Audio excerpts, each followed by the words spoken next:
Malam itu, kediaman keluarga Bram tampak gemerlap oleh cahaya lampu kristal. Arini melangkah tenang menuju pintu utama, mengenakan gaun satin sederhana tanpa perhiasan mencolok. Namun, baru saja kakinya menginjak selasar, sebuah tawa melengking menghentikan langkahnya. Ibu Ratna, ibu mertuanya, berdiri di sana dengan gaun merah menyala, memandangnya dari ujung rambut hingga ujung kaki dengan tatapan penuh jijik. Berhenti di situ. Arini, kamu tidak lihat tamu-tamu yang hadir di sini? Penampilanmu hanya akan mengotori estetika pestaku yang mewah ini, seru Ibu Ratna dengan suara tinggi yang sengaja ditarik agar didengar para tamu. Bram muncul dari balik pintu, namun tidak untuk membela istrinya. Ia justru menggandeng mesra seorang wanita muda bernama Cindy yang berbalut gaun desainer ternama dan perhiasan berlian yang berkilau tajam. Sudahlah, Ma. Arini memang tidak pernah tahu cara menempatkan diri, ujar Bram dengan nada meremehkan. Ia menatap Arini, seolah-olah istrinya itu adalah orang asing yang tak diundang. Kenalin, ini Cindy. Dia wanita yang jauh lebih berkelas darimu. Dia baru saja menyuntikkan modal besar untuk perusahaanku. Bukan seperti kamu, yang cuma bisa menghabiskan uang belanja dariku. Arini hanya berdiri diam. Wajahnya sedingin es. Tidak ada air mata. Tidak ada getaran ketakutan. Ia memperhatikan tangan Bram yang melingkar di pinggang Cindy. Jadi, ini alasan kamu tidak pulang seminggu ini, Bram? Tanya Arini dengan suara rendah, namun telak. Suaranya yang tenang justru menciptakan aura intimidasi yang aneh di tengah kebisingan pesta. Bram hanya mendengus. Sementara Cindy tersenyum sinis sambil menggabas-enggabaskan tas mahalnya di depan wajah Arini. Melihat menantunya masih berdiri tegak, Ibu Ratna semakin meradang. Ia mengambil sebuah gelas berisi sirup merah dari nampan pelayan yang lewat. Tanpa ragu, ia menyiramkan isinya ke arah kaki Arini, hingga mengenai sepatu flat yang dikenakan wanita itu. Aups, tanganku terpeleset, tapi kurasa itu cocok untukmu, Arini. Daripada kamu masuk ke dalam dan membuat malu, lebih baik kamu berdiri di sini dan bersihkan sepatu tamu-tamu yang datang. Anggap saja, itu tugas terakhirmu sebagai pembantu di keluarga ini, sebelum surat cerai itu sampai di tanganmu. Geng arisan mawar yang berdiri tak jauh dari sana mulai berbisik-bisik. Loh, kok tega banget ya? Bisik salah satu anggota. Namun kemudian ia terkekeh. Tapi memang beda level sih. Kalau dibandingin sama Cindy, lihat tuh berliannya. Asli loh. Reaksi para saksi itu semakin membuat Ibu Ratna dan Bram merasa di atas angin. Mereka tertawa puas, menikmati pemandangan Arini yang mereka anggap telah hancur harga dirinya di depan publik. Bram mendekat ke telinga Arini, membisikkan kote-kota yang penuh pengkhianatan. Pergilah, Arini. Kamu tidak punya apa-apa lagi. Rumah ini, posisi ini, semuanya akan jadi milik Cindy. Ia kemudian sengaja menjatuhkan kunci mobilnya ke lantai yang basah oleh tumpukan sirup tadi. Ambilkan kuncinya, lalu pergi dari pintu belakang. Jangan sampai bodyguardku harus menyeretmu keluar secara kasar. Arini perlahan menunduk. Bukan untuk mengambil kunci, melainkan untuk melihat noda di sepatunya. Ia menghela napas panjang, lalu kembali menatap Bram dan Ibu Ratna dengan senyum tipis yang penuh teka-teki. Kalian benar-benar yakin dengan apa yang kalian lakukan malam ini? Tanyanya pelan, tanpa menunggu jawaban. Arini berbalik arah, menuju kegelapan halaman. Sementara di dalam saku gaunnya, ia sudah menggenggam ponsel satelitnya. Ia tahu, dalam hitungan menit, kesombongan keluarga ini akan rata dengan tanah. Di dalam aula pesta yang megah, Ibu Ratna berjalan dengan angkuh, sambil menggandeng lengan Cindy, memamerkannya kepada setiap tamu yang hadir. Ia sengaja mengeraskan suaranya agar terdengar hingga ke teras, tempat Arini masih berdiri mematung. Dengarkan semuanya. Mulai malam ini, jangan lagi sebut nama wanita pembawa sial itu di rumah ini, serunya sambil menunjuk ke arah pintu. Ia lalu mengangkat tangan Cindy yang dihiasi jam tangan bertahtakan berlian. Lihat ini adalah tanda cinta Cindy untuk putraku. Sebuah jam tangan edisi terbatas seharga 5 miliar rupiah. Hanya wanita kaya sesungguhnya yang mampu memberikan ini, bukan si miskin Arini. Bram tertawa jumawa sambil membetulkan letak jam tangan barunya. Ia merasa seperti raja di ruangan itu. Bukan hanya itu, Ma, sela Bram dengan nada sombong yang meluap-luap. Ia mengeluarkan sebuah brosur properti mewah dari saku jasnya dan membantingnya ke atas meja utama. Cindy baru saja setuju untuk membelikan Mama sebuah villa di Bali sebagai hadiah ulang tahun. Kita tidak perlu lagi tinggal di rumah tua ini. Kita akan pindah ke kawasan yang lebih elit, jauh dari jangkauan orang-orang kelas bawah. Para anggota geng arisan mawar langsung mengerumuni meja, Mata mereka berbinar penuh rasa iri dan kagum. Ya ampun, Jeng Ratna, beruntung sekali punya calon menantu seperti Cindy, seru salah satu saksi dengan nada histeris. Yang lain menimpali. Loh, bukannya rumah ini saja sudah mewah, berarti villa di Bali itu pasti jauh lebih gila harganya. Bram memang pintar cari pengganti. Suasana semakin riuh oleh pujian palsu yang justru menyuburkan sifat tamak di hati Ibu Ratna dan Bram. Cindy tersenyum penuh kemenangan. Ia merapatkan tubuhnya ke arah Bram dan menatap Arini yang masih terlihat dari kejauhan dengan tatapan meremehkan. Kasihan ya Bram, istrimu itu terlihat sangat menyedihkan di luar sana. Bagaimana kalau kita suruh dia masuk sebentar? Bukan untuk berpesta, tapi untuk menuangkan champagne terakhir untukku sebelum dia pergi selamanya. Ujar Cindy dengan nada manja yang dibuat-buat. Ia kemudian mengambil sebotol champagne mahal dan membukanya dengan kasar. Mendengar ide itu, Ibu Ratna tertawa terbahak-bahak. Ia merasa berada di puncak dunia. Ide bagus, Cindy. Biar dia tahu rasa. Ibu Ratna melambaikan tangan dengan kasar ke arah Arini. Memberi isyarat seperti memanggil pelayan. Arini, masuk sini. Jangan cuma berdiri seperti patung di sana. Layani calon istri suamimu dengan benar. Jika kamu bekerja dengan baik malam ini, mungkin aku akan membiarkanmu membawa pulang sisa makanan pesta ini, agar kamu tidak kelaparan di jalanan. Bram ikut memanaskan suasana dengan mengeluarkan dompetnya, lalu melemparkan beberapa lembar uang ratusan ribu ke lantai, tepat di depan sepatu para tamu. Ini uang tip untukmu Arini. Ambil itu, lalu tuangkan minuman untuk kami semua. Jangan harap kamu bisa mendapatkan uang sebanyak ini lagi setelah keluar dari rumahku. Bram menatap Arini dengan tatapan penuh penghinaan, menantikan reaksi hancur dari wanita yang selama ini dianggapnya lemah. Namun, di tengah tawa menghina dan kepuasan mereka atas harta yang belum tentu milik mereka sendiri, Arini justru melangkah masuk dengan tenang. Ia tidak melihat ke arah uang yang berhamburan di lantai, melainkan menatap jam dinding besar di aula tersebut. 5 menit lagi. Gumam Arini sangat pelan, hampir tak terdengar di antara kebisingan pesta. Suaranya dingin, seolah sedang menghitung mundur waktu kematian martabat keluarga itu. Ia membiarkan para antagonis itu tenggelam dalam ketamakan mereka sebelum badai yang sesungguhnya menghantam pintu depan. Aula pesta itu kini terasa semakin mencekam, meski tawa Ibu Ratna masih menggema dengan angkuh. Ia merasa telah memenangkan segalanya. Dengan gerakan kasar, ia menjambak pelan lengan Arini, memaksanya mendekat ke arah meja tempat botol-botol minuman mahal berjejer. Tunggu apa lagi? Tuangkan, bentak Ibu Ratna.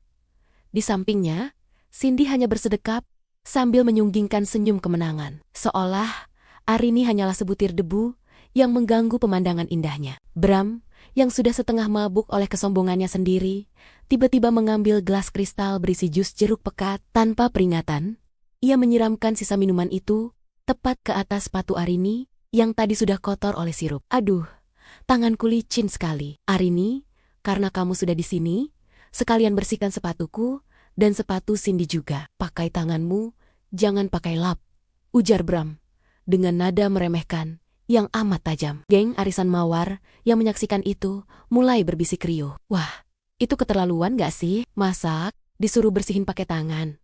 Tanya salah satu saksi. Namun, yang lain menyahut dengan tawa sinis. Namanya juga pelayan tidak resmi Jeng. Biarin saja, biar dia tahu diri. Suasana semakin memanas saat Ibu Ratna justru sengaja menyenggol sebuah vas bunga porselen hingga jatuh dan hancur berkiping-keping tepat di depan kaki Arini. Lihat, sekarang kamu juga harus membersihkan pecahan ini. Cepat berlutut, perintah Ibu Ratna dengan suara tinggi. Arini hanya menatap pecahan porselen itu, lalu perlahan mengangkat kepalanya. Matanya yang semula terlihat sayu, kini memancarkan kilat yang begitu dingin, membuat Ibu Ratna sempat tersentak mundur selama 1 detik. Tidak ada lagi rasa hormat, tidak ada lagi kesabaran. Arini berdiri tegak, mengabaikan semua perintah untuk berlutut. Cukup, ujar Arini pelan. Namun suaranya seolah mampu membekukan udara di dalam ruangan itu. Ia mengeluarkan ponsel lipat dari saku gaunnya yang tampak biasa saja, namun sebenarnya adalah perangkat enkripsi tingkat tinggi. Bram tertawa mengejek. Cukup apa? Kamu mau menelepon siapa? Polisi? Atau ibumu yang miskin itu? Namun, tawa Bram terhenti saat melihat Arini dengan tenang mengetikkan satu perintah singkat di layar ponselnya. Eksekusi sekarang. Arini kemudian melangkah maju 1 langkah, tepat di hadapan Bram dan Cindy. Ia menatap suaminya itu dengan tatapan paling rendah yang pernah ada. Bram, kamu bilang rumah ini milikmu? Kamu bilang posisi ini milikmu? Arini tersenyum tipis. sebuah senyuman yang penuh dengan ancaman tersembunyi. Mulai detik ini, kamu akan belajar bagaimana rasanya menjadi orang asing di rumah yang kamu banggakan ini. Tepat saat kalimat itu selesai diucapkan, dari kejauhan, terdengar deru mesin mobil yang sangat bertenaga. Bukan hanya satu, melainkan beberapa kendaraan sekaligus yang mendekat dengan kecepatan tinggi ke arah gerbang depan. Cahaya lampu mobil yang sangat terang menembus kaca aula, membuat para tamu menutupi mata mereka. Arini tetap tenang. Ia tahu bahwa kehidupan lamanya sebagai istri yang tertindas baru saja mati, dan sang pemilik kekuasaan yang sesungguhnya telah tiba. Di tengah kebingungan para tamu akibat sorot lampu yang menyilaukan, Arini melangkah mundur dengan sangat tenang, menjauh dari kerumunan yang menghinanya. Ia sama sekali tidak membalas makian Ibu Ratna yang masih berteriak histeris karena merasa pestanya terganggu. Sambil berjalan, Arini mengeluarkan sebuah tablet tipis dari balik ikat pinggang gaunnya. Jarinya bergerak lincah di atas layar, memasukkan kode otoritas tertinggi. Dalam sekali tekan, semua akses digital di rumah itu berada di bawah kendalinya. Di depan gerbang, 3 unit Rolls-Royce Cullinan hitam legam berhenti tepat di depan pintu masuk, menghalangi mobil-mobil tamu lainnya. 10 pria berbadan tegap, dengan setelan jas hitam anti peluru dan earphone, terpasang di telinga turun secara serentak. Mereka berbaris rapi, menciptakan barikade yang membuat para tamu di dalam aula mulai merasa terancam. Itu siapa? Kok kayak pengawalan presiden? Bisik salah satu anggota geng arisan mawar dengan wajah pucat pasi. Bram berlari ke arah jendela. Wajahnya yang tadi penuh kesombongan, kini berubah tegang. "Heh, siapa kalian? Berani sekali parkir sembarangan di rumahku," teriaknya dari dalam, namun suaranya terdengar bergetar. Ia mencoba menghubungi satpam rumahnya, namun nihil. Layar ponselnya tiba-tiba menjadi gelap dan menampilkan logo Wijaya Group. Bram mulai gagap. Ma, kok ponselku tidak bisa dipakai? Internetnya mati semua." Tanpa memedulikan kegaduhan itu, Arini berdiri di tengah halaman, membiarkan angin malam menerpa rambutnya. Salah satu bodyguard, yang merupakan kepala keamanan pribadinya, mendekat lalu membungkuk hormat 90 derajat. "Lapor, Nona Arini. Seluruh aset properti telah diamankan. Tim legal sedang menuju ke sini dengan surat penyitaan resmi." Lapor pria itu dengan suara berat yang sangat berwibawa. Arini hanya mengangguk kecil.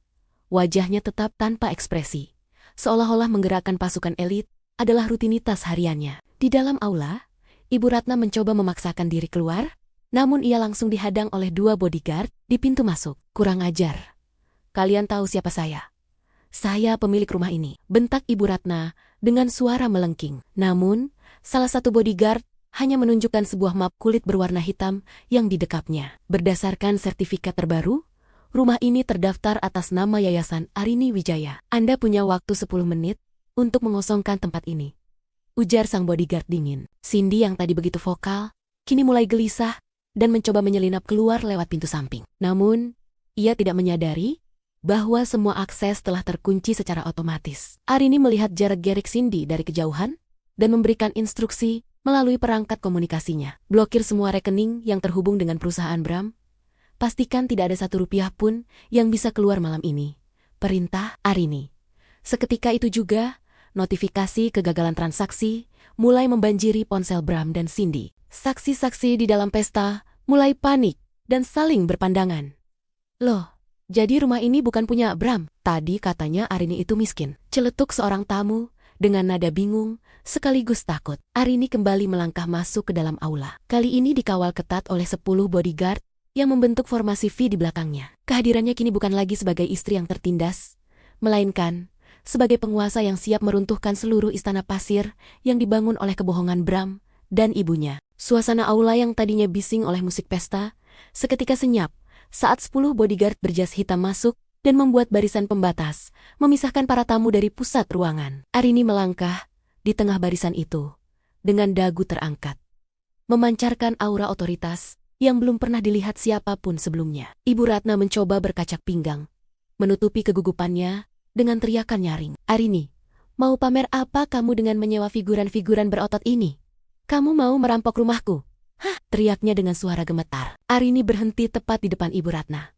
Ia tidak perlu berteriak untuk membungkam wanita itu. Dengan gerakan anggun, ia mengambil sebuah map hitam bermotif emas dari tangan kepala pengawalnya. Arini melemparkan selembar sertifikat asli ke atas meja, tepat di depan wajah Bram yang pucat pasi. "Baca, Bram." Baca siapa pemilik sah tanah dan bangunan ini sebenarnya? Ujar Arini dengan nada sedingin es. Bram membaca dokumen itu dengan tangan gemetar hebat. Matanya terbelalak melihat nama yang tertera di sana. Arini Wijaya, putri tunggal Wijaya Group. Wijaya Group, perusahaan konglomerat properti itu? Gumam Bram dengan suara gagap yang hampir hilang. Ia menatap Arini seolah baru saja melihat hantu. Loh, jadi selama ini dia anak pemilik Wijaya Group, perusahaan yang kasih proyek ke kita, seru salah satu anggota geng arisan dengan nada kaget yang luar biasa. Cindy yang mulai ketakutan mencoba mundur perlahan. Namun salah satu bodyguard segera menutup jalannya. Arini beralih menatap Cindy dengan tatapan penuh penghinaan. Dan kau, Cindy, berhenti berakting sebagai investor kaya. Tim investigasiku sudah melacakmu, ucap Arini sambil menggeser layar tabletnya ke arah tamu. Kau hanya mantan narapidana kasus penipuan skema Ponzi yang sedang mencari mangsa baru. Dan suamiku yang bodoh ini adalah targetmu selanjutnya, bukan? Mendengar itu, Ibu Ratna hampir jatuh terduduk. Tidak mungkin, Cindy itu kaya. Dia punya banyak berlian, teriaknya, mencoba menyangkal kenyataan. Namun, Arini hanya memberikan isyarat kecil pada pengawalnya. Sang pengawal mengeluarkan sebuah alat scan laser kecil dan mengarahkannya pada jam tangan yang tadi dipamerkan. Bram, palsu. Nilai material kurang dari 100.000 rupiah, lapor sang pengawal. Ruangan itu seketika dipenuhi tawa tertahan dari para tamu yang kini berbalik menghina Ibu Ratna. Arini melangkah lebih dekat ke arah Bram, membuat pria itu mundur hingga terpojok ke dinding. Selama ini aku menyembunyikan identitasku karena aku ingin tahu apakah kamu mencintaiku atau hartaku. Dan malam ini, kamu memberikan jawaban yang sangat memuaskan, ujar Arini.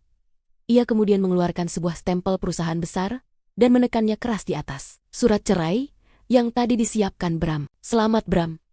Malam ini kamu resmi kehilangan segalanya. Bukan hanya istri yang kamu rendahkan, tapi juga seluruh fasilitas hidup yang selama ini diam-diam dibiayai oleh perusahaanku, tegas Arini. Ia melirik jam tangannya, menunjukkan bahwa waktu penghinaan telah berakhir. Seluruh saksi di ruangan itu kini menatap Bram dan Ibu Ratna dengan tatapan jijik. Sementara Arini berdiri tegak seperti seorang ratu yang baru saja merebut kembali tahtanya. Kehancuran dimulai dengan sebuah getaran hebat dari ponsel di saku Bram. Ia merogohnya dengan tangan gemetar, hanya untuk melihat rentetan notifikasi merah yang memenuhi layarnya. Tidak, ini tidak mungkin. Semua rekening perusahaanku dibekukan. Saldonya nol. Teriak Bram dengan suara pecah. Ia mencoba menekan layar ponselnya dengan panik. Namun sebuah pesan sistem muncul dengan logo Wijaya Group yang menyatakan bahwa seluruh asetnya telah disita atas dugaan penggelapan dana vendor. Di luar aula, terdengar suara klakson mobil derek yang memekakan telinga. Para tamu berlarian ke jendela dan melihat mobil sport mewah yang tadi dipamerkan Bram sedang ditarik paksa. Seorang petugas berseragam membentak satpam rumah. Mobil ini belum lunas dan cicilannya menunggak 3 bulan menggunakan dana talangan ilegal. Kami tarik sekarang. Para saksi dari geng arisan mulai menutup mulut karena tidak percaya. Ya ampun, jadi mobilnya juga cuma sewaan. Malu-maluin banget, celetuk salah satu saksi sambil merekam kejadian itu dengan ponselnya. Cindy yang menyadari situasinya sudah tidak menguntungkan, mencoba menyelinap menuju pintu belakang sambil mendekap tas mahalnya. Namun, Arini hanya memberikan isyarat mata kepada 2 pengawalnya. Dengan sigap, mereka mencegat Cindy.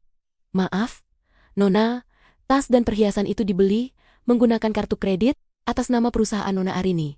Silakan, lepaskan sekarang, atau kami panggil kepolisian, ujar pengawal itu dingin. Cindy hanya bisa mematung, wajahnya pucat pasi saat tas mewahnya direbut paksa. Ibu Ratna yang melihat calon menantu kayanya diperlakukan seperti itu, mencoba membela. Kalian kasar sekali, Cindy. Ayo tunjukkan saldo tabunganmu dan bungkam mulut mereka, teriak Ibu Ratna dengan si sisa kesombongannya. Namun, Cindy justru mendorong Ibu Ratna hingga tersungkur.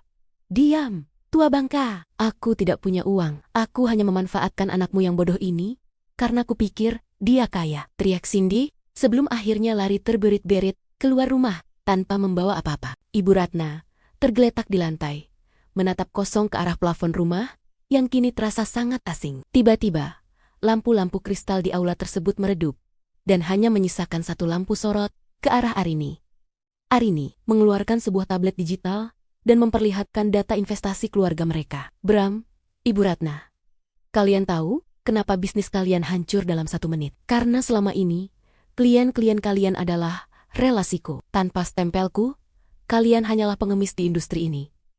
Ucap Arini dengan suara datar yang mematikan. Suara langkah kaki berat terdengar masuk ke dalam aula. Sejumlah petugas logistik mulai mengangkut barang-barang mewah dari dalam rumah tersebut. Bram berlutut di tengah kekacauan itu, melihat seluruh harga dirinya diangkut keluar satu persatu. Para tamu yang tadi memuja mereka, kini justru menjauh. Seolah Bram dan ibunya adalah wabah penyakit.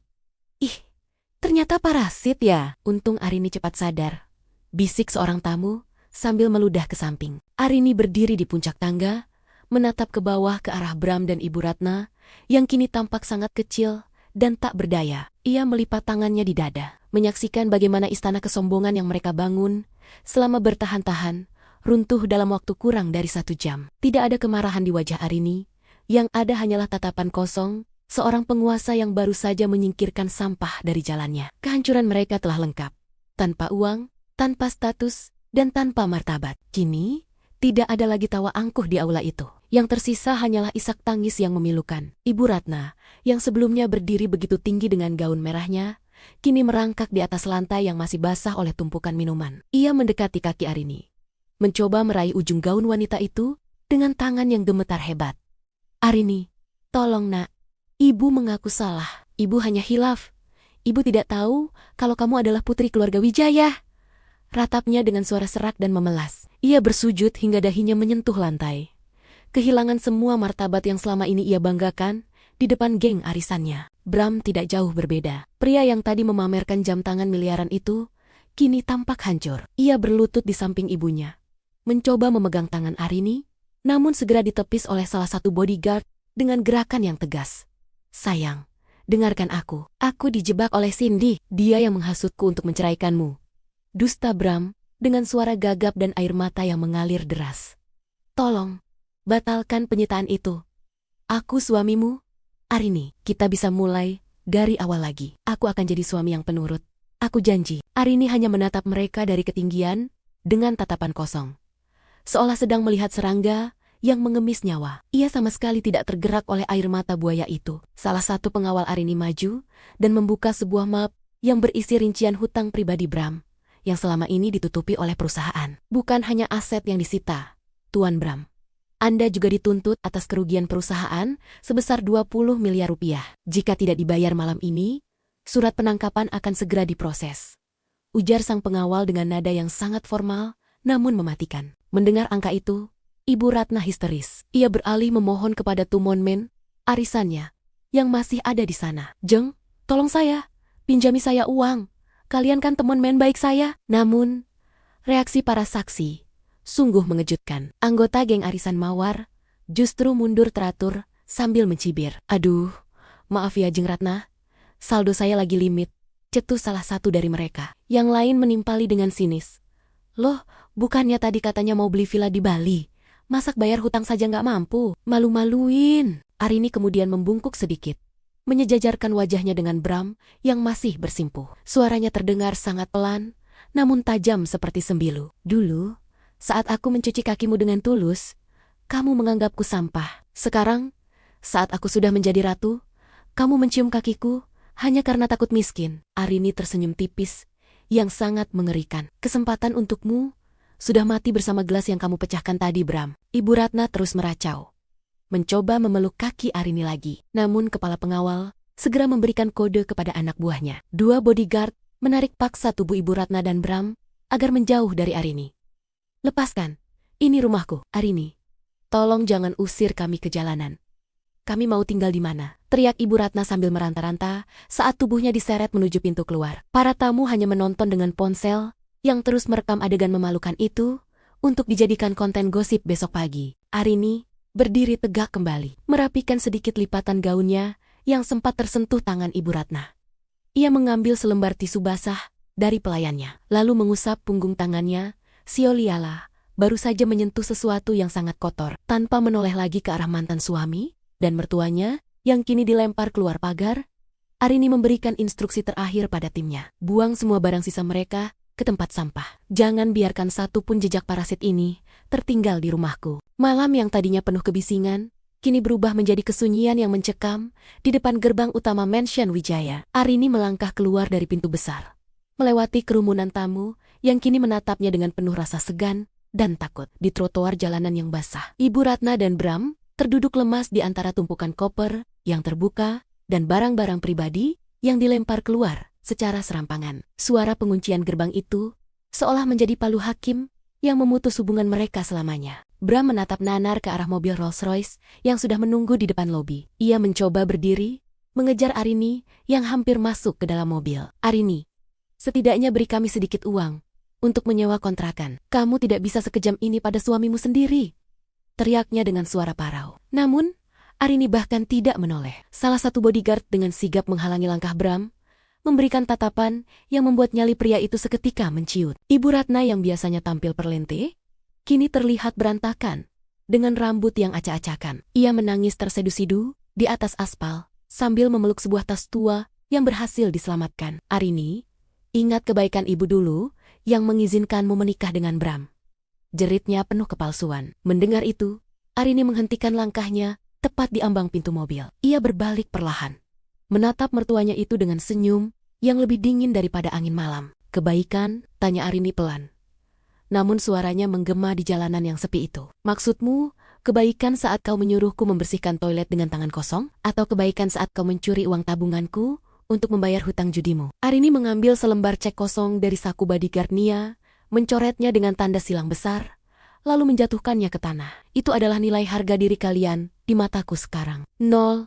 besar. Para saksi dari geng arisan yang masih berada di area parkir sibuk mengabadikan momen itu. Wah, bener-bener jadi gelandangan ya, syukurin, bisik salah satu dari mereka tanpa rasa iba. Yang lain menyahut, loh, lihat tuh, Arini bahkan gak pakai perhiasan, tapi auranya mahal banget. Beda banget sama si palsu Cindy. Mereka kini berebut ingin mendekati Arini untuk sekadar menyapa.